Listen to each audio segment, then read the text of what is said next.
Hello and welcome to News Hour, 60 minutes of news live on CCTV International. I'm Li Dongning in Beijing.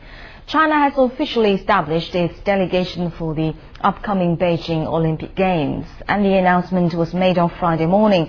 The delegation consists of 1,099 members, and there are 639 athletes.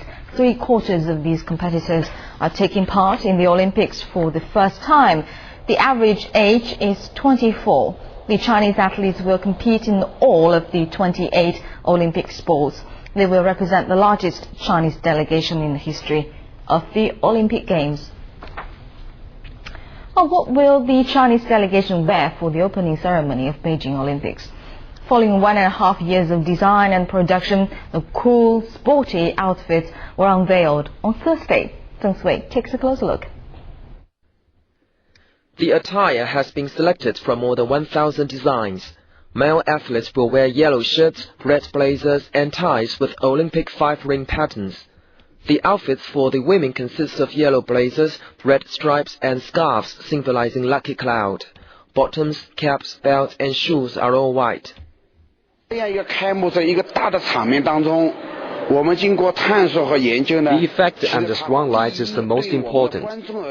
That's why we finally decided the color for these outfits are red and yellow. Yellow can reflect light. It's very bright. We also use the light-reflecting materials in the red. When the Chinese delegation comes out, they will certainly catch the eyes of the audience.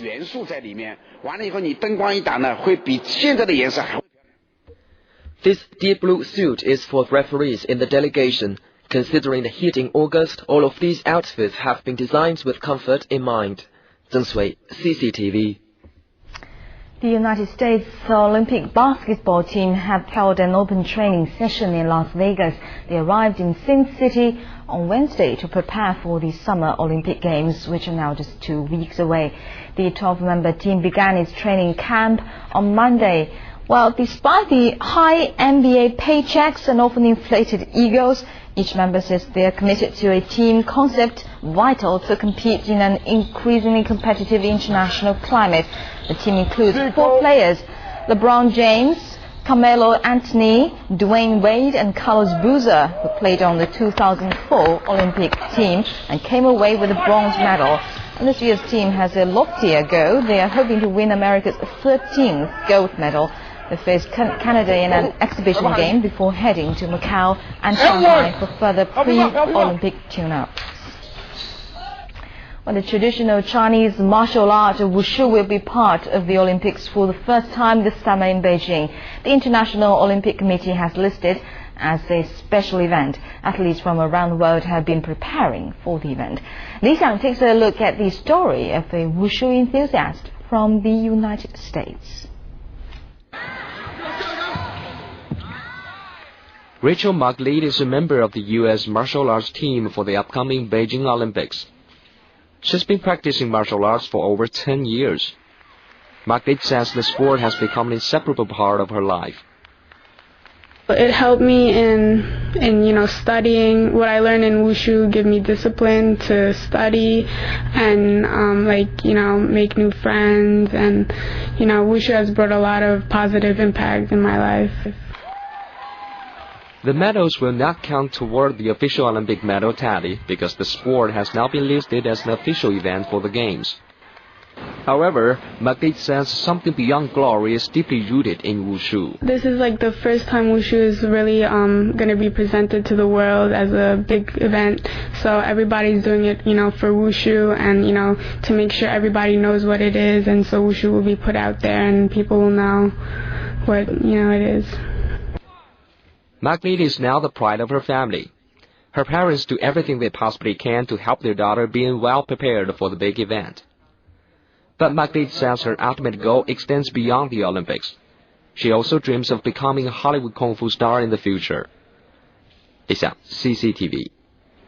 Well, with just 2 weeks before the Beijing Olympics, athletes are using every chance to prepare for the competitions. Li Chunxia takes a look.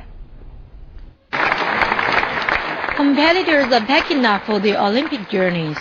Austrian swimmer Marcus Rogan, who set a new world record in the men's 200-meter backstroke this spring, is one of them. The record holder expects to win a gold medal at the Water Cube. I don't know. I really don't know. I heard that the gold medals aren't for free, or you cannot just go there and say, I want the gold medal, and they give it to you. You have to try, Yes, it's the greatest swimming pool ever built. It's the Water Cube, and I hope it's not too beautiful to distract from all the swimming action. Greek Olympic Committee President Minos Kyriakos wants the Beijing Olympics to be a great success. He says Greek athletes started to prepare for Beijing right after the Games in Athens. They have gone through intense training over the past years.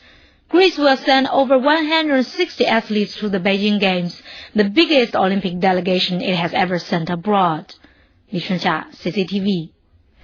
The President of Iceland, Olaf Grimsson, says he will attend the opening ceremony of the Beijing Olympics next month. He says the Olympics helps to provide a good platform for various countries to enhance communication and hopes that all nations will be able to have a better understanding of others through the Olympics. Well, bad news is that we may not be able to see Iraqi athletes on the coming Beijing Olympics. The International Olympic Committee has banned Iraq from taking part in the Beijing Games. The IOC says the decision was made because Iraq doesn't have an Olympic committee, but it also suggests the ban may not be final. Iraq's government disbanded the committee in May because of a dispute over how it had been assembled. The IOC had given Iraq a deadline to reinstate the body, but the government refused.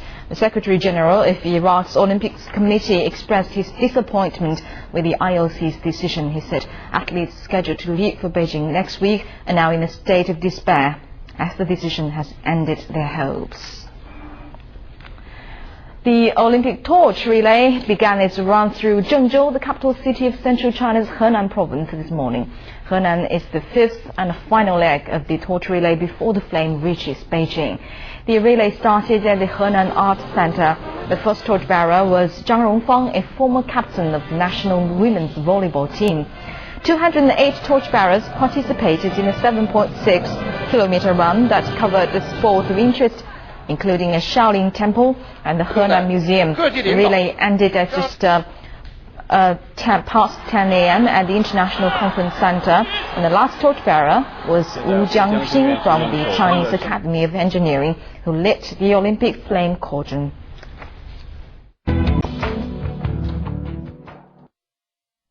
Welcome back, NewsHour. The final batch of tickets for the Beijing Olympics went on sale today. They are being sold at the ticket offices near the Olympic venues on a first-come, first-served policy. Thousands of citizens queued up outside the ticket offices a day or two before the kick-off to seize their last chance to get a seat. Qi Tianxin takes a closer look. Outside of the Olympic Park venue complex, thousands of citizens are waiting on lawn chairs, under tents or on bamboo mats on Thursday for the last batch of Beijing Olympic tickets. Some of them came here on Wednesday. I love watching diving very much. I really want to watch the events in the Water Cube. My husband came here in the early morning. Now I came to alternate him. I don't feel tired because I love watching it. Situations are similar at other venues, including the Wukesong Sports Center. Citizens waiting gathered in big party, befriending neighbors with snacks while playing cards. The remaining tickets are those left over from 3 previous rounds of domestic sales decided by a lottery system. In addition to the 250,000 tickets for Olympic events in Beijing, another 570,000 tickets will go on sale for football matches in co-host cities. In contrast to the previous phases, there are no group tickets for Phase 4. Each purchaser can buy up to 2 tickets for one session at one time. The remaining tickets covered many games like baseball, gymnastics, diving, and track and field events. Spectators can get tickets on the spot by paying cash or using Visa cards. The organizing committee says it will adjust ticket selling plans in time according to sales conditions. It suggests spectators browse on the organizer's official website or call ticket offices to get the latest information before making decision. 前行 CCTV